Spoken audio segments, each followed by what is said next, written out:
Yes. Marvellous. Yeah. Exciting times. Yeah. Right then, Pathfinder.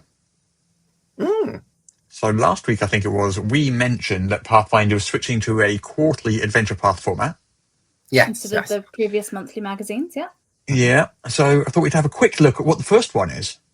Ooh, let's have a mooch. And that is Hellbreakers Adventure Path. Hellfire Crisis. Yeah. So I'm this is coming in March already- 2026. I already feel stressed. It's got Sen in it. Sen HHS, who worked on the Indeed. book. That's pretty cool. Yeah. Good for her. So 256 pages. Yeah.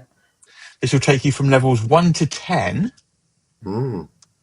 Nice. It will cost you $79.99, which is a lot of people are saying that's a lot for a hardcover book. But as we said last week, if you bought the original format, the soft covers of the Adventure Path, that format, it would cost you an extra $10. It would cost you $89.99.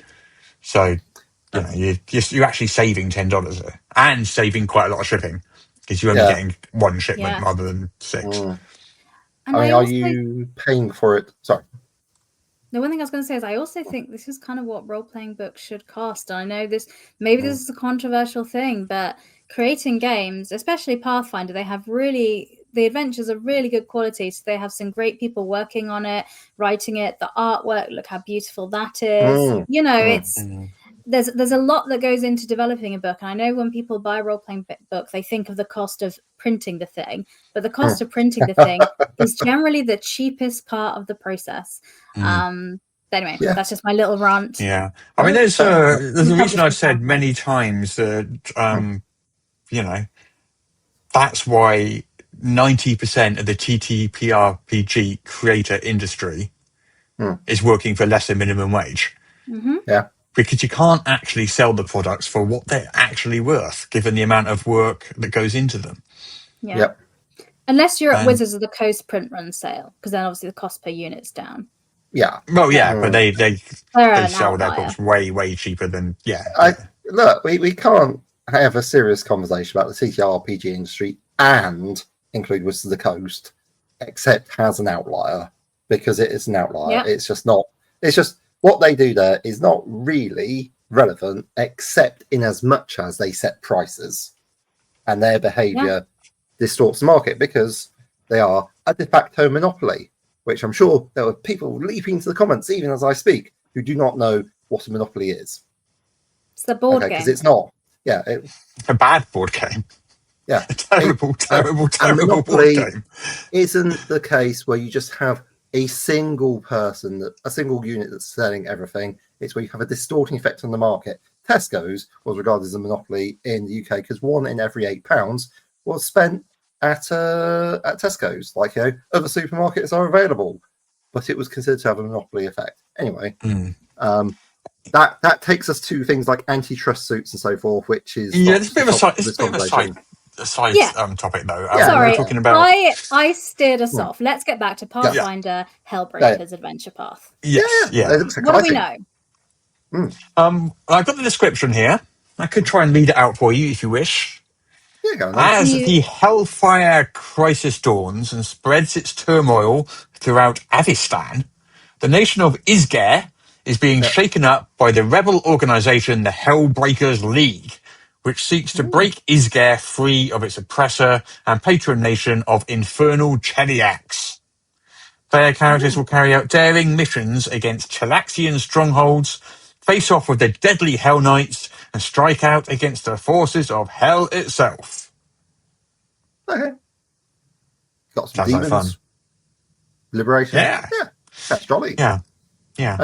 So in practical terms, like this was on a subscription, would you end up paying $80 plus shipping every quarter? Because that could be a bit of a hit to your bank balance, or are they still allowing you to essentially pay in installments?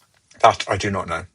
Right. Because that feels like it'd be quite important. Yeah, if you could pay in installments, that would help maybe with people's cash flow. Well, I did notice on the product page on Paizo's website, it does say at the bottom of the description, it does say this book is part of the Adventure Path subscription program. So I think possibly you still carry on paying this. I don't know. You've answered my question there, because I was about to say, is it a subscription or is it just we're releasing this book by the book? Or it might have changed to a quarterly subscription. I think that, by the sounds of what you just said, I think that's what it is. A quarterly subscription. Sense. Well, we don't know. We're just guessing. It feels like the sort of thing we should know, but we don't know. I think that would make sense, because what if you did monthly and then one of your payments partway through the month missed, or you cancelled it? You know, they can't send you half a book. That would just be messy. Yeah, no, you're right. It would have to be, wouldn't it? Yeah. Yeah. Because if you're on a subscription service for a book and your subscription doesn't go through, they just don't send you the book. But if that was monthly, but if you paid for half of the book, then yeah. And where does it leave us? Unless they just send you the cover or something.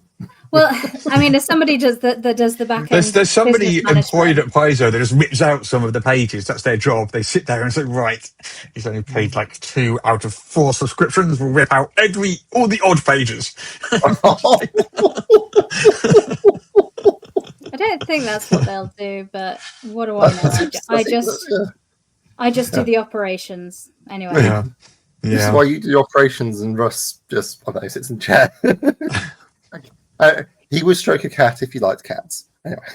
He does like cats. I don't have a monocle. You could. Why do you think I don't like cats? I don't understand why you think I don't like cats, given the fact that I have a cat. The Sharon's cat.